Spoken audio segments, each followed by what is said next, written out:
Hey, what's going on, guys? It's FPL Yusuf here, and welcome back to another video on my YouTube channel. Today, I'm going to be going over my Game Week 15 FPL Challenge squad ahead of the deadline coming up this weekend. I'm going to be going over my team, how we got in the previous game week, and also what the challenge cut for this upcoming game week is all about. So, without further ado, let's get into the video.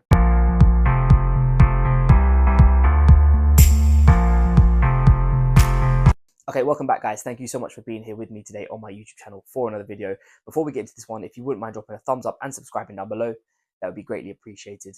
You guys can see I'm still in my same attire.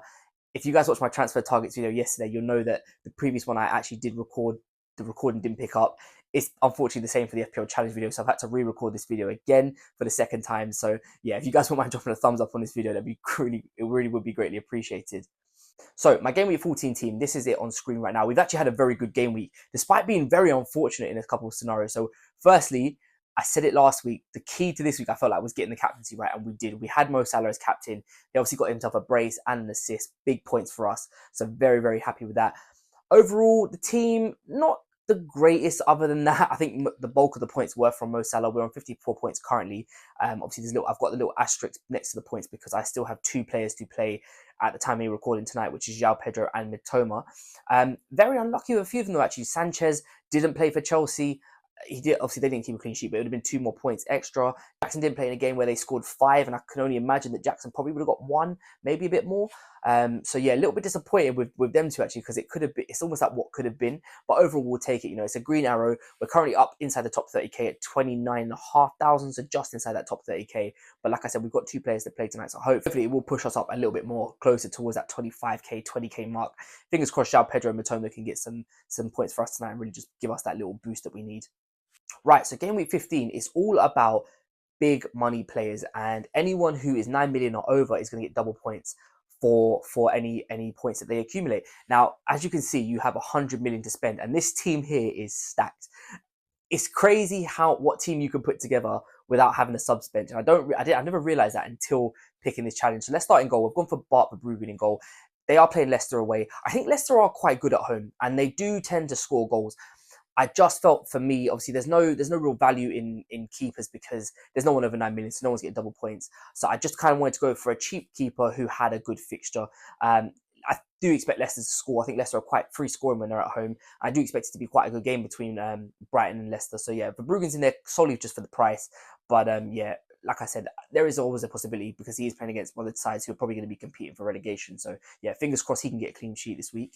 Okay, so onto the defence. Gvardiol is the most attacking out of the 3, and he is the one that I'm hoping to get the points from. Obviously, they're going away to Crystal Palace. Not the easiest game. Selhurst Park is a difficult place to travel to, but I am hopeful, especially from what I saw in their game against Nottingham Forest. He was very attacking and probably should have had at least 1 goal, if not 2. So yeah, I'm happy to own Gvardiol in here. Van Dijk and Timber complete the defence. Again, the 2 best defences in the league in Arsenal and Liverpool. Timber coming off the back of a goal against Manchester United and a clean sheet. Van Dijk, Liverpool were a little bit unlucky to concede 2. Wasn't the best display for them, but I do expect them to swiftly just move that aside and get back to business after they drop points. So yeah, very happy with this defence. Obviously, there is no defenders over 9 million, so no one can get double points. So I just kind of went for the next best bunch below that. Now, this is where things get serious. All of my midfielders are above 9 million. So we'll start off with Kevin De Bruyne first, as he's the one that I'm most worried about. Now, he played in their last game. He started a goal and an assist. So we all know what Kevin De Bruyne can do. My question and my thing is he going to get the start again that quick in turnaround? He's been out for so long and he's been so much on the bench. But I don't know if it was down to fitness or if there was an actual issue there between him and Pep. I'm not too sure. But I just think that City are a better team when De Bruyne is on the pitch. You know, they're more creative.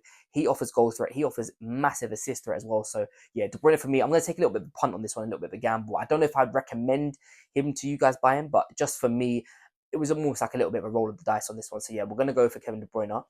Cole Palmer, Mo Salah, Bukayo Saka, the 3 that you'd expect me to have, I feel like. Adjusting that these 3 are kind of non-negotiables at this point. You know, they're so good.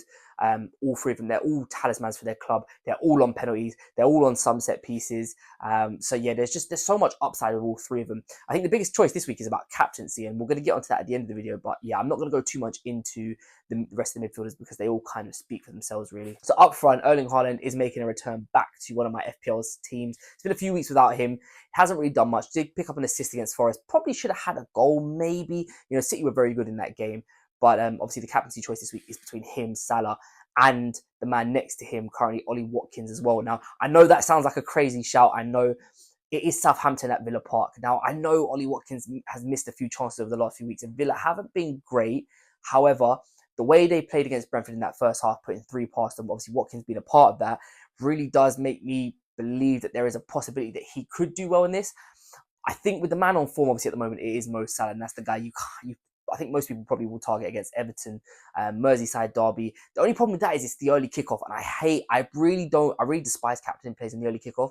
So I'm still not 100% convinced. But I think right now, at the time we're recording, it's kind of a 33.3% split between Haaland, Salah, and Watkins. So we'll see what happens. But yeah, I think like I said, I've stacked sort of all the midfield and attackers with over 9 million just for the double point sake. So yeah, that's why the defense is obviously a little bit cheaper. Keeper, very cheap. It's just to afford the rest of the team. Okay, thank you guys so much for watching this video. If you have enjoyed it, don't forget to drop a thumbs up and subscribe down below. If you guys do play FPL Challenge and you want to join my league, I will leave a link to the code in the description. I'll put the code on screen somewhere now so you guys can join that if you wish.